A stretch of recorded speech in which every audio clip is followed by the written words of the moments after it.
Hey, it's Chuck from Jockey Machine. Today, I'm going to remove on the CB550 this standard points plate. A lot of maintenance usually happens around here. The ignition system, these condensers go bad, or you got to replace points, and they wear down over time. So, I'm going to replace it with an electronic system, Dyna-Tech. This is the DS1. This is for 500cc 4 cylinders, and it should do us a little bit better. It uses magnets, so there's no wear, there's no moving parts. It's all static, so that way, no maintenance. Fantastic, right? So let's get into it. So first, let's get into what comes in the kit. So you're gonna get the plate, the Dyna-S ignition, comes with, the wires already done, thrown into a loom. These two reds, I believe, are your grounds, and the red and black are going to be your point system. Comes with a little, or actually, I'm sorry, I think this red is your power. So this is some extra along with the attachment that goes into there. Probably won't be using that, probably run my own. And I'll probably switch out these connections just because I want something that's a little bit more secure. Comes with this little bobbin, which fits on the shaft on here. I've marked a little white paint dot. I don't know if you can see that, but you can see on there's actually a magnet inside here, so that when this rotates on the crank, it'll be inside this plate. So every time that magnet passes one of these sensors, that's basically like your points opening up and causing that break. Comes with a little tool in order to make adjustments, and it comes with this it's a termination. One wire goes in one side, two wires go in this side. You press down, this folds over and clamps, secures all three wires together, and it's supposed to give you a really good connection. Probably will not use this. I'll use something a little bit better. So I will go get my tools ready, and we will take this plate off. All right, so there's a little 10mm nut here in the middle. Go ahead and loosen that up. I've already loosened it.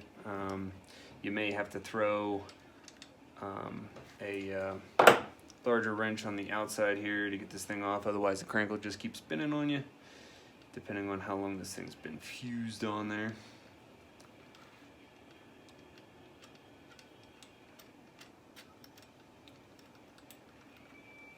And so that's what should come out. Careful, because on the back side here, well, there's supposed to be a washer on there, and there isn't. So I'm assuming that is because somebody forgot to put it on, or this particular model, which I've noticed doesn't necessarily run by all the common rules of a Honda 550. Apparently the 75 was a little different on a lot of things. We're going to go ahead and take out the rest of the plate here.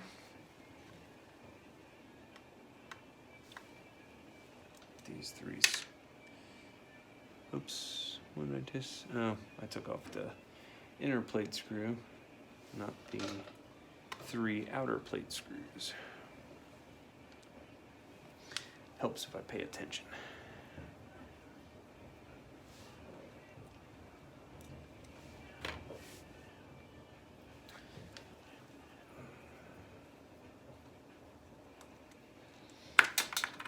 And that's why I use the cookie tray, because these things come bouncing off.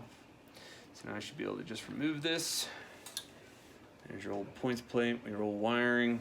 I already, ahead of time, removed the wiring from the grommet. Was able to slide the grommet off, so I didn't have to slice it with anything, razor blade or anything, so I just tucked it back in there just so I don't forget about it. Now you have this inner assembly here, which rides on top of the crank. If you have, this is the difference between some of these models. So this here has a long bolt that goes into the crank. There are, I think it's the 650s and the 750s actually have a rod coming out of the crank, and you actually mount over top of this, and then a nut goes down on top. So that's probably why there's no washer there. I'm used to some of the older ones. Now, this thing is really dirty, so I'm gonna go ahead and go clean this. But basically, this is a, these things on the side here are actually just weights. So as the centrifugal force of the motor has this thing spinning, these weights slowly work their way out. I don't know if you can see that, but as it gets heavier and heavier, these weights go to the outside. That then turns the center here that the our new magnet is going to sit on, and what that does is it slowly advances the timing as the RPMs of the motor go. So that way you don't go out of time at higher RPMs. All right, so I'm going to go clean this up. I'm going to clean out the interior here because it's got a lot of crud in it, and then I'll be back. All right, so I wanted to use this as a little note. So on the weights here on the plate, basically this is the spindle that sits on the top, right? It's got these little grooves in it. And the anchor of the weight here fits in this little groove. So as this thing spins, or as these weights go out, it actually advances this. Now, what holds this on? Well, these little springs sit on these nubbins here. They got a little groove on them. This axis sits on this plate here, and on top of it, it has a washer and this little seat clip. So this clip is a bugger to get off as I'm trying to clean this thing. And it's gonna make it far easier if the weights aren't on there. So be very careful. Now this is where a clean shop is key. I went to take this off and it flung off, came out very fast. Hit off my back of my workbench and onto the floor somewhere. I swept the floor and found it. So be very careful. This is gonna come off at you pretty quick. So just note. All right, on to the next stage. So we got this cleaned. I cleaned the whole inside here, mostly because if you clean the inside of this oil seal here looks really good to me. There's no residual oil leaks or anything sitting on the bottom here, so that's good to know. You know, like I said, I've never run this motor before, but in the process of going through it, it seems to be pretty well intact, and this oil seal seems to be holding back very well. So I want to clean all this out really well, make sure that there's no dirt or grime in there, so then that way I can tell easily by removing the timing cover here, do I have an oil leak inside there? And if I do, I know this seal has probably gone bad and I can replace that down the road. But right now, looking at this, everything looks good. I cleaned up the crank here to give me a really nice mount. Cleaned this up really well, and we move on to some of the to the next steps. So the instructions on this kit actually tell you that on some 550s and 750 models, you'll actually see a small pin that goes through here, and that's actually what holds the shaft assembly on. But on this one, it doesn't seem to be on there, so I think we're good. So what I did now is I went ahead and I put some oil on here, lubed this shaft up really good. The instructions are telling us that while holding this with the one side up, and you can see that the 1-4 side pointing up, the Dyna-S rotor slipped the shaft, which is this, over top with the magnet approximately 1/4 inch in diameter. will be noticed on one side of the rotor, which I showed you. You can actually see it on there. That magnet should face to the left when putting this on.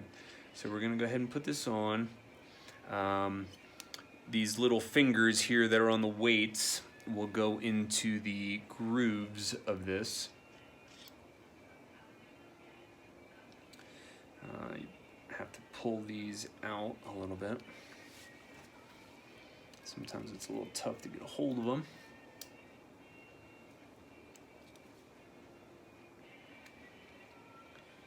And try to get them on there. There we go. All right. So with the 1/4 cylinder timing marks at the top, let's see here. With the 1/4 at the top, and the magnet going to the left. And this should twist freely and have a little bit of resistance with those, if you can see it now, a little bit of resistance with the springs.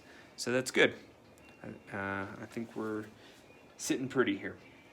So spread the weights and push the rotor down until it engages with the weights. Ensure the rotor rotates freely on the shaft as the advanced weights move out and back. Indeed. So now it says to install the advanced rotor assembly on the engine, making sure the pin on the end of the advanced assembly is engaged on the pinhole of the crankshaft. So if you look on the back of this plate, you have a little nub in there. And if you look here, you got a little bit of a hole. So what I'm gonna do is I'm gonna go ahead and put this on.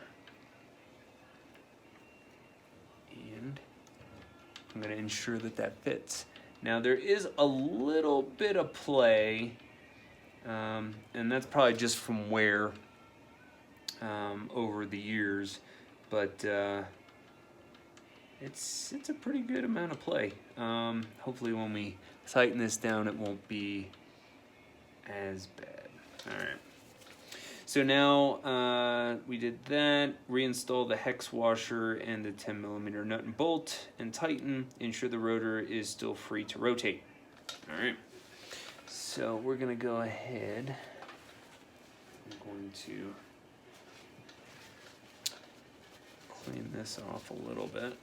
And a little bit of surface rust on it as well. So this goes across there like that.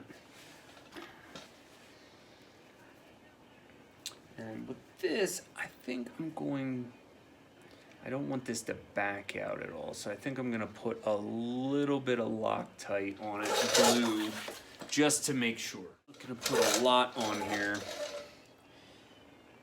just because I don't wanna create a mess.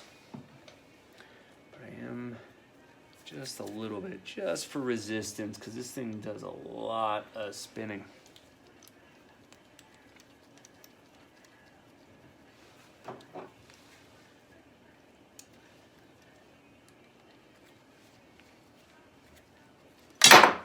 Look out.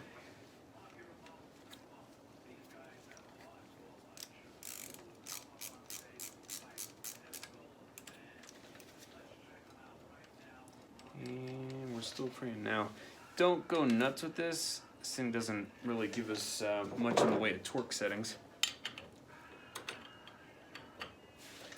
But I also don't want to have it too loose. So just give it a nice tight push. And as we can see now, the advance and the magnets still move freely. Weights go in and out. I'm not getting any play anymore on the crank, and everything looks to be sitting flush. So I think we can move on. So route the cable over to where the point's originally plugged in. What's this? Install the Dyna-S using the 3 screws. Okay, so now I'm gonna take this and mount this back up. And if I look at the drawing and looked at my old plate, you'll see here on the old plate, condensers were at the bottom and you had this little window at the top. That window is for your timing. So that you have a little marking here, a cast marking that lines up with your timing marks that are sitting on the cam. So you want to make sure on your Dyna that the little window here is sitting to the top so you can actually see what's going on. So if we put this on like this, I can see in there very clearly the marking. So right now I'm going to put these in loose because it is going to take some finagling and moving. Here I'm going to stop after putting this on so we can talk a little bit about adjustment on this plate. So you have two adjustments. You have these long slender slots on here that where we're putting the screws in, which allows you to move the plate around quite a bit. What this does is it moves the entire plate, so you're moving both of the what would be considered now the electronic points on either side, so it can move around the magnet for your timing. The second adjustment is these little cap head screws here with Allen that you're going to adjust with the Allen that comes with it, and this actually moves the single point. So when we go to set the static timing on this, we're going to set the first side by moving the whole plate, and then we're going to set the second side by moving just that point. All right, so let's see here. So we're gonna go ahead and cable is basically where it was before. Now keep in mind, on this project, I'm using an M.Unit and rewired the entire bike myself with all new wiring. I'm using the stock coils, so it might take me a little bit here. At one point, I'll probably have to cut the video, move back to it to actually hook the points up, just because I have to figure out the wiring. This isn't stock. If it were stock, these are going to go right back into the stock harness and you shouldn't see an issue at all. Matter of fact, in my comments, I'm going to be referring to another video where somebody was doing a 750 and they used basically the stock wiring harness, just changed out some of the connectors a little bit just to make it a little bit easier and more secure, and it turned out wonderfully. All right, so route these over. The grommet, you can slide back over. I was able to save my grommet, although this wire is dramatically larger, I think, than the hole that's in my grommet, so I may have to use a hot screwdriver to make that hole a little bit bigger. It says then to connect the white wire to the blue original points wire and the black wire to the yellow original points wire as shown in the wiring diagram. There's your wiring diagram. So I'm going to go ahead and I'm going to route this the way I want it and hook up my points, and then I will get my timing light and we'll go through how to statically test this out. All right, so temporarily wired up my coils to my M.Unit and to the ignition section of the M.Unit. So now I'm going to do some static timing on this. I have a little LED test lamp with my ground going to the engine and then my power going up to my coil. You start with the 1-4, which is on the left, and 2-3 is on the right. So the instructions say to statically time your engine, connect a 12-volt test light from the junction of the blue coil wires to ground, and then to the engine case, which we've done. I've also removed all of the I removed all the spark plugs, so there's no compression to make it easier to turn the motor. All right, so let's see if I can get this a little bit closer. Okay, so after a readjustment of the camera, here we are. So again, this is just temporarily set up wiring wise so that I can get in here and I can make sure that we're tested. So just if you remember what it looked like, the cam with the weights on the back, at the top of that plate, when we put the advance and the magnet on there, that was 1-4. So that was the 1 and 4 pistons. So what you had was a TF, which is, I'm not sure what the T stands for, but the F firing mark was when the actual ignition happens. And then at full advance, there were 2 other markings, and that's where you want the firing to go up. So with this, when they want you to time it, they want you to actually time it with this turned completely with the weights out. So you're going to be doing it at full advance. So I'm going to look through the window here, and I'm going to look for my 1-4 marks, and this is on the farthest mark, and I'm going to turn this to full. And my little light, LED light, which you probably can't see on camera, is very dimly lit. So you can actually hear it click when it turns on, the spark going off up there on the block. It seems to be hitting a little early. I'm gonna advance this just the slightest little bit, so I'm in between those 2 marks. There we go.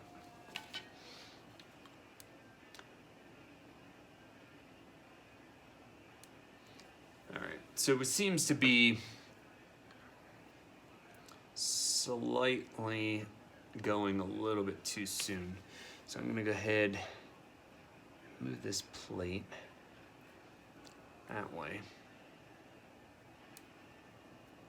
And that actually a little bit more.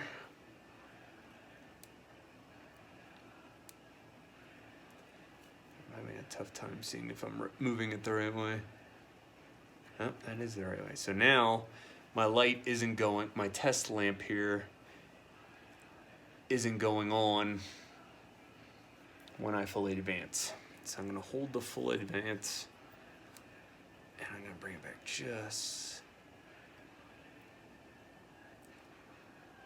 so that light goes off. There. So now I'm gonna see if I can, oh, that was a little bit too much.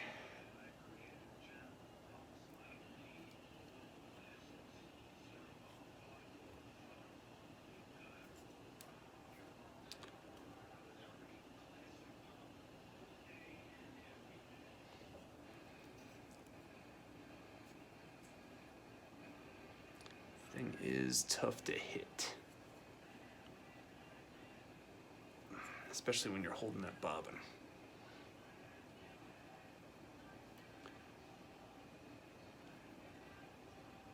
Nothing. There. That's perfect. So the light goes on as soon as I start to rotate this. When those weights go fully out and I hit the end of travel on that advance and the magnet, the light comes on.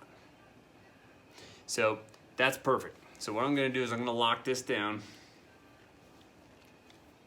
Again, don't go nuts. These little screws can strip out pretty easy.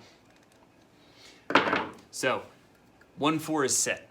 So now I gotta go to the other side. So I gotta change my wiring, switch over to the other coil, so that we can test the 2 3 cylinders.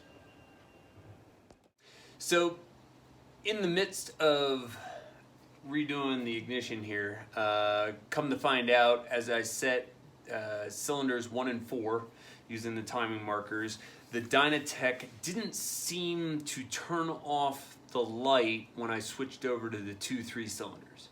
I called Dyna-Tech, I talked to their technicians.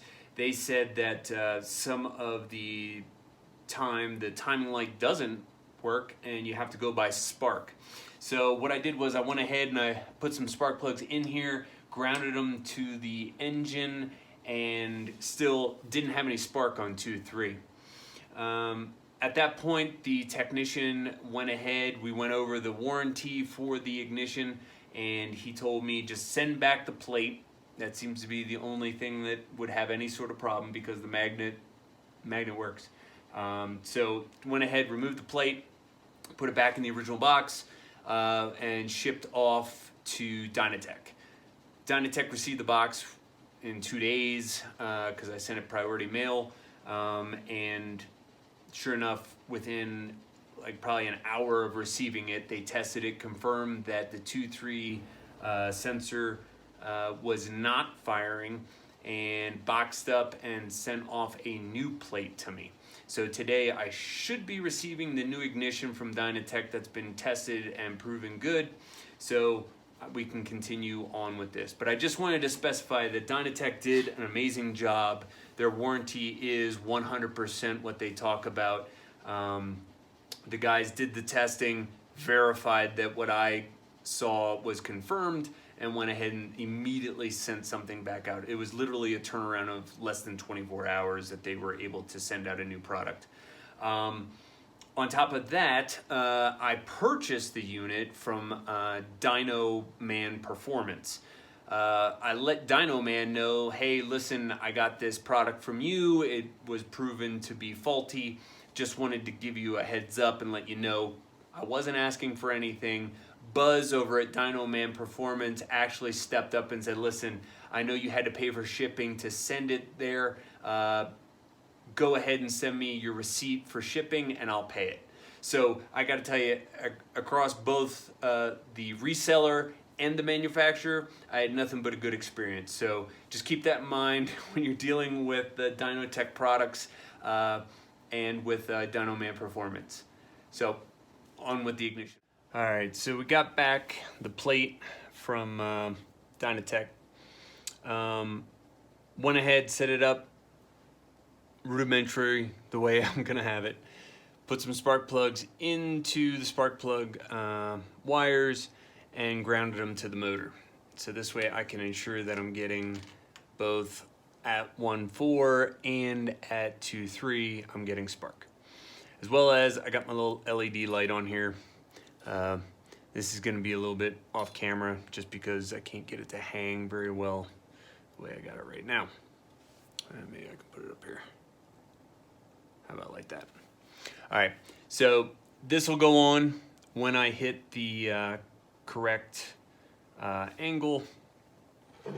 So if I go through here, I can see right there, light came on, I heard spark. This is where we're at, where it's gonna hit off at. Looking at the timing marks inside there, I'm way off. So what I gotta do now is we adjusted 1.4 with the plate. Now I'm going to loosen this and I'm gonna move this, once I bring it back around to the timing mark I need, I'm going to move the sensor itself, and that will give us what we need. All right, so I'm gonna tap this to the full advance timing mark. And when I turn this advance, I'm still not getting a light. So what I'm gonna do is move the sensor. And right there is where it clicks on. So I'm going to slightly tighten this up a little bit so I don't have it flopping around. But that is pretty much spot on. So I'm getting spark.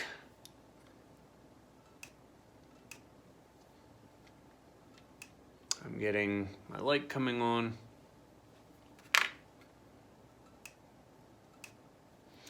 And we are, I believe, good. So I'm going to tighten this up. Again, I'm not going to gorilla this thing because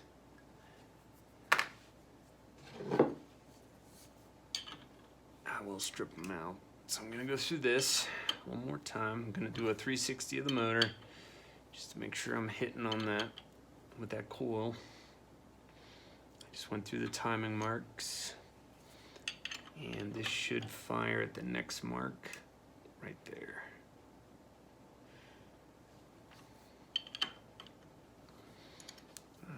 Let's do it one more time because I want to make sure I'm absolutely hitting right in the middle of those marks.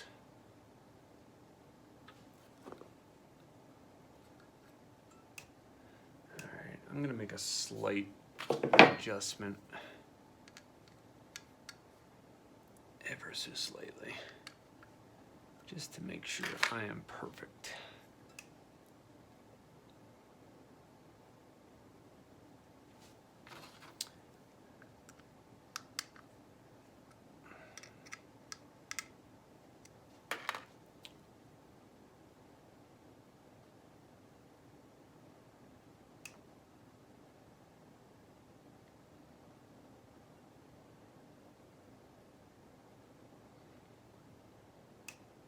Right there.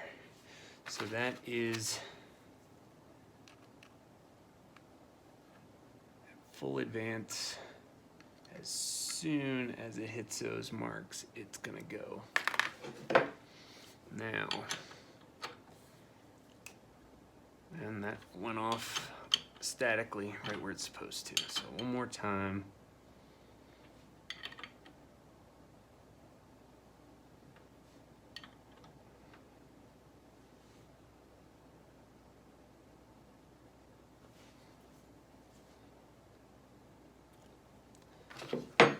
That's what I thought. I might have gone a little bit too far when I adjusted these. Ah, shit. I just boogered the whole thing up.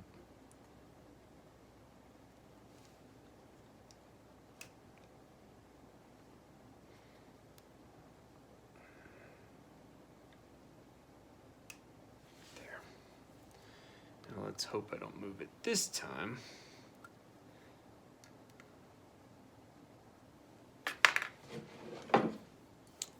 Try it again. So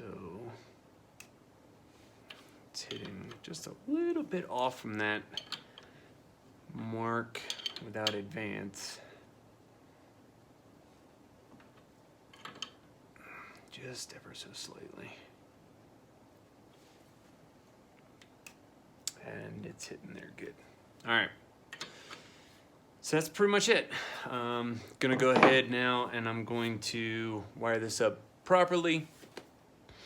I'm then going to put a nice waterproof disconnect on these wires and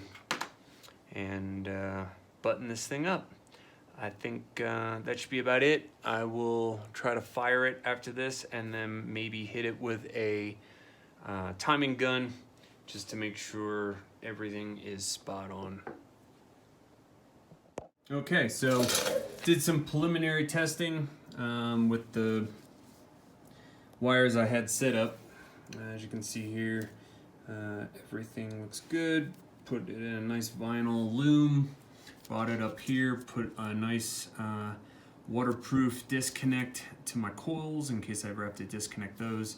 And then I used a bunch of shrink wrap and stuff like that in order to seal this up. So that's where we're at. Spark plugs are back in, spark plug caps are on. Gonna go ahead, put my filters back on. I temporarily hooked up a fuel bag to give this thing a test. We'll see what happens. Alright, so M.Unit is on. We got gas flowing. Alright, let's see what this thing sounds like.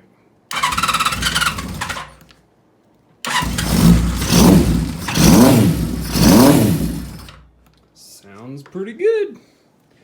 Alright, make sure my carbs are turned off.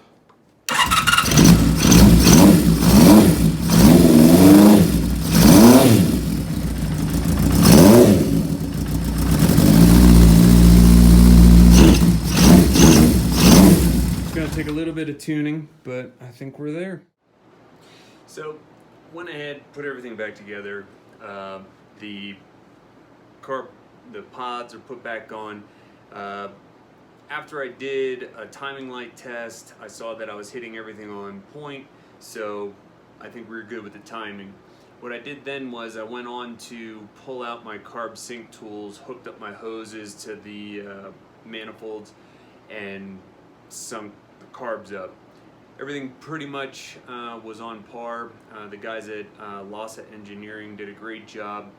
The CR carburetors that I got from them, which aren't cheap, $1,200, but did come already with the correct jets in it for my elevation and everything else, so I think we're good. So if you like this video, go ahead and subscribe. You can see some of my new stuff that's going to be coming out here shortly. We're going to go over all the wiring that was done with the M.Unit and other things, but stay tuned for more stuff. Thanks a lot.